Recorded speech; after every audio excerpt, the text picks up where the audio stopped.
made it more comfortable for you to come back? When did you realize they were mature enough that you wouldn't have those same problems you had when they was younger? I don't know if it was mature enough because they was already mature. It was just the point that it wasn't even really just all of them. I think it was a combination of everything that I had never stepped off and took a break. And then you can't, take a break and leave your family. This is family. So you got to come back. What did it feel like to relive some of those moments through the BET film? I haven't spoken to the brother since the film came out. Ricky. Man. I had no idea, bro. Right. You know what's crazy is, first of all, what made me even want to share that part of the story was we started writing this story probably 10, 11 years ago.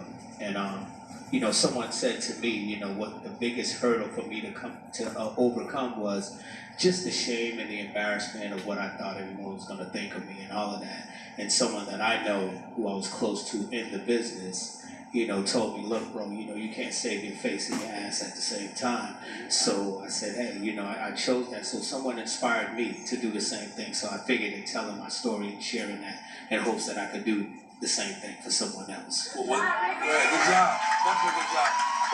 Was it painful in a way or therapeutic? It was therapeutic. I think some of the most uncomfortable parts, in this process was when we sat in a room for about 2 days and sharing stories, and we just turned the tape recorder on and we talked, because during the writing process, there were conversations that should have taken place, 20, 25 years ago that we were just having, and just reliving those moments and digging up old wounds and finding out, oh, that's what you thought. That's why you did what you did at that time. I didn't know that, or I didn't understand that what I did offended you. So just reliving those moments and getting, the other person's feedback on that. That was the most uncomfortable.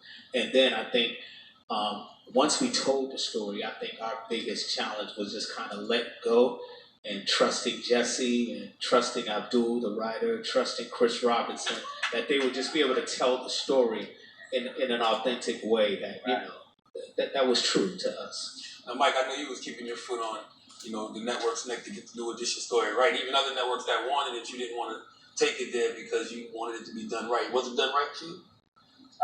Was it done right?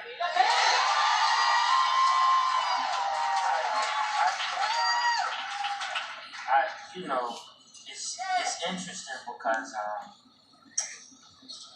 we really wanted it to be, 5 nights, because we wanted to really stretch it out and make sure each person's story and as a kid to an adult was told. But when they said 3, we felt that, that was fair, because at that time there wasn't nothing on television coming up the runway with a 3-night miniseries from a group from the 80s who, still hasn't won a Grammy.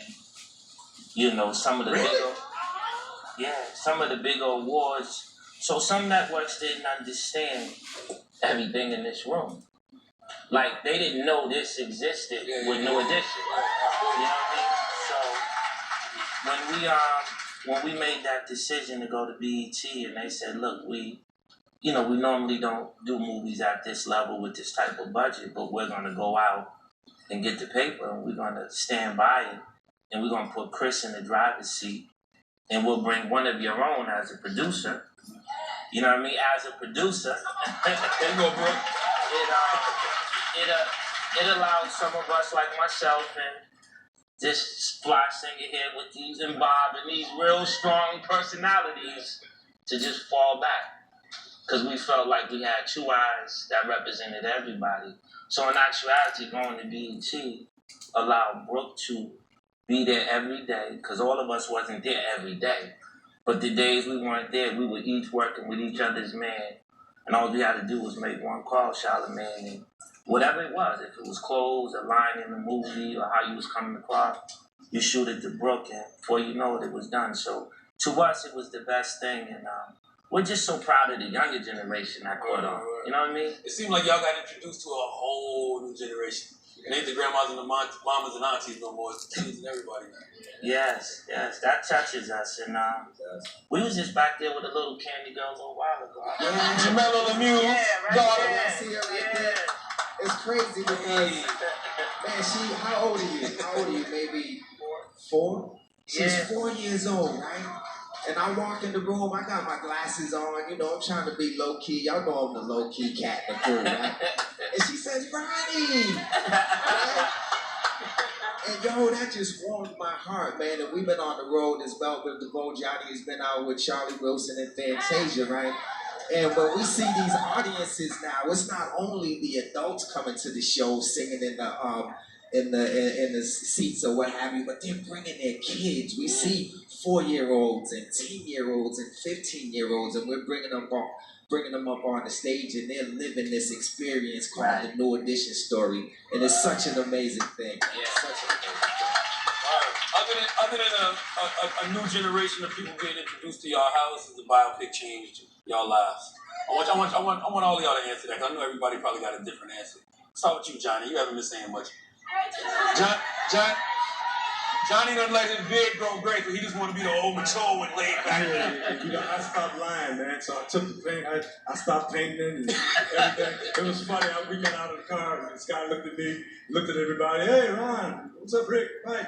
And the guy looked at me and he said, "Who are you, the manager?" Oh, man, no, I just stopped lying.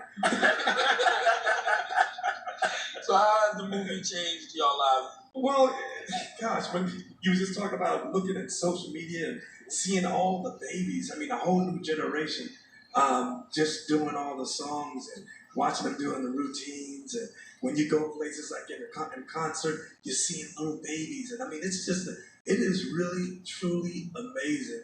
And I keep telling everyone this because I say this a lot every night in concert, you know, when I sing the song, Can You Stand the Rain, to understand that we've gone through so much in these 34 years, and for Brooke, like you said, 38. We've gone through so much, and through the process, we've been told every time we knock on the door, the majority of the times, no, we can't. You can't. Right. At one point, we stopped touring because someone told us, promoters, and everyone was saying, people don't want to really hear from you guys right now. Really? Yeah. We stopped touring for a while because we truly started to believe that that's just what it was. And y'all didn't see all of this? yeah, we just got really disconnected from it. And I remember my brother, my dear friend, my best friend, Eddie Murphy said to me one day, he said, "Yo, keep turning it out and you can't be denied." Yeah. And I remember we went into rehearsals and we was talking about, they said they want to do a trial run, and it was like 10, it turned from 20 cities to 10 to 9. Yeah. And I just said, hey, the message was just keep turning it out and we can't be denied. And that night in Boston, I think Puff was in the audience and looked and said, what the heck did we just see here? Yeah. These guys are freaking incredible. Yeah. And from there, it just continued to go. And we continue to move forward. And we haven't stopped since. I want to ask Brooke been here since day one. How has things changed since the biopic? I think they already said it, just the point of it's a whole new generation. The biggest thing for the biopic period was to get it etched in stone, to get the legacy done. You know, these grown men that now have children and grandchildren to kind of come, and it's about leaving a legacy. So the biopic has done that. Right. We left a legacy now where in the Hollywood Walk of Fame, like these things of all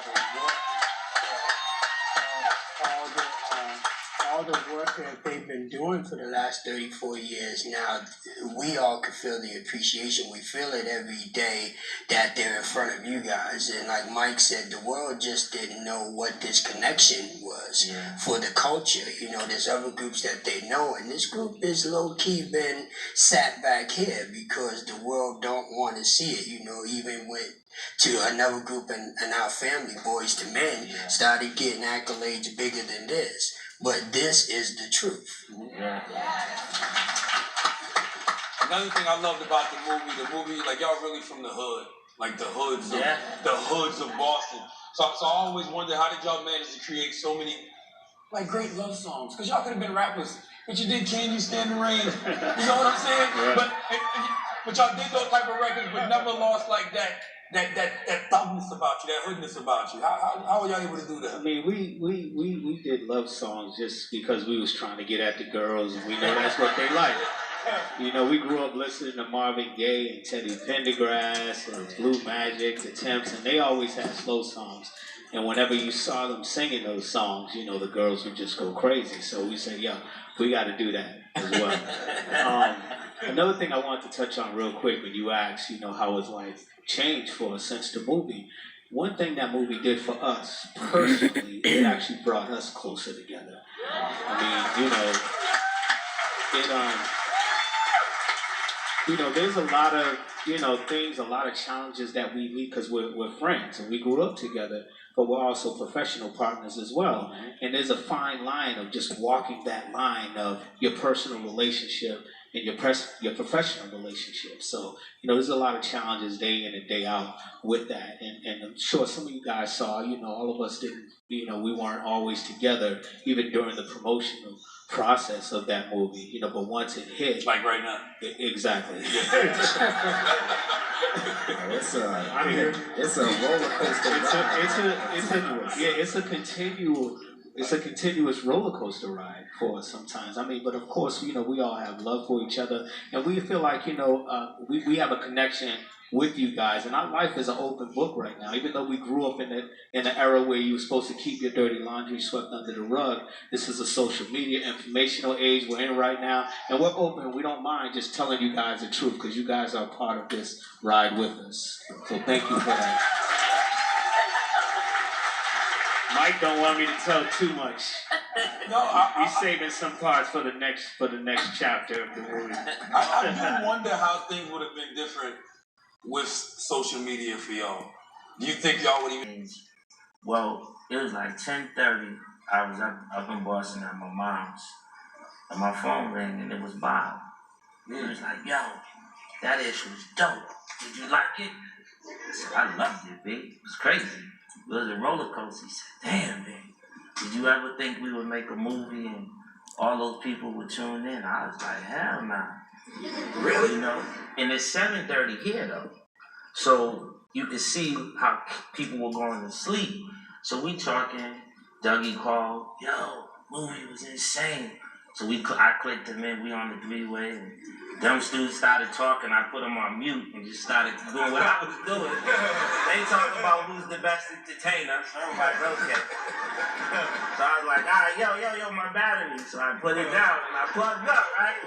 So it's 11:30. I'm like, damn, I got a shower. I'm about to go break out. Bling, bling. And I look. Said JG. I was like, oh shit, okay. So I picked up. I said, yo, what up, bro? He said, I only got one question. I said, what up, man? Good morning. I said I only got one question. I said, what I do now, right?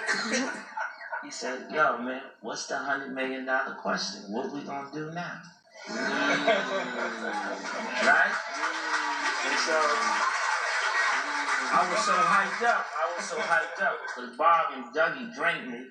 So I just took a deep breath. I said, oh snap, what am I gonna say? And then the only thing I could think of was what came off the chest, Charlamagne. I said, well, first of all, the first thing we're gonna do is we're gonna have respect for each other. Wow. I said, so whatever it is I've done and you don't like about how I get down, then I want you to go and get it off your chest right now. Because when you get finished, I got some shit to say. Yeah,